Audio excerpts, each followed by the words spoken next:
Bonjour chers frères et sœurs de l'église de l'île Jésus, nous sommes aujourd'hui le vendredi 19 août 2022 et nous allons méditer ensemble deux chapitres, Ésaïe chapitre 63 et le chapitre 64.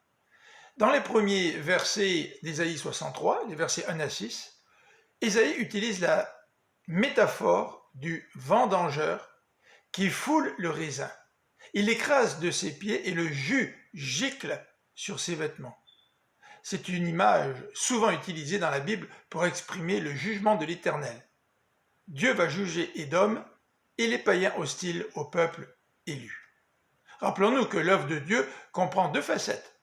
La première, c'est l'œuvre de salut envers son peuple, mais la deuxième facette, c'est le jugement de l'Éternel sur les peuples païens.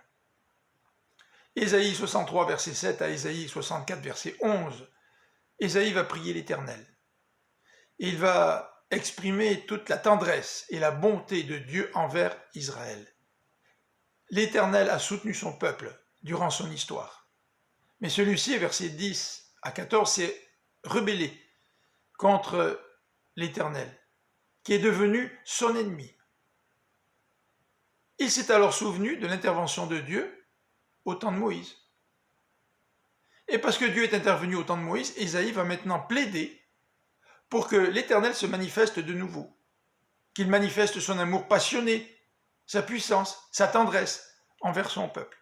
« Reviens pour l'amour de ton peuple » va crier Ésaïe, « car nous souffrons écrasés par nos ennemis, ceci à cause de nos fautes et de nos péchés. » La prière du prophète est très intense et son désir le plus profond, c'est de voir l'Éternel intervenir dans la vie de son peuple. Reviens, reviens Éternel.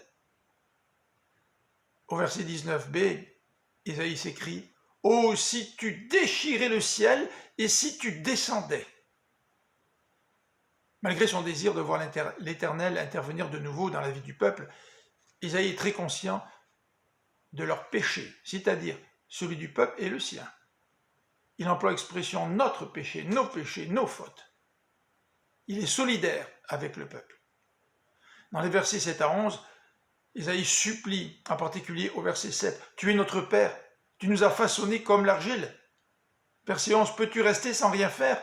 Vas-tu nous humilier encore ?»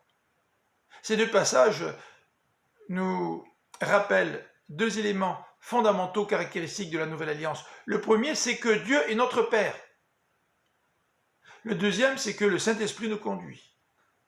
Dans Ésaïe 63, 14, l'Esprit conduit le peuple. Nous sommes le temple du Saint-Esprit. Dieu nous conduit. Dieu est notre Père. C'est la raison pour laquelle il ne nous abandonnera jamais. Quel réconfort! Nous sommes ses enfants. Le Saint-Esprit est toujours en nous. Il nous guide. Je voudrais vous inviter, dimanche, à écouter la prédication de l'église de l'île Jésus sur notre chaîne YouTube. Le service commence à 10 h et je vous souhaite une bonne fin de semaine. Que le Seigneur vous bénisse. À bientôt.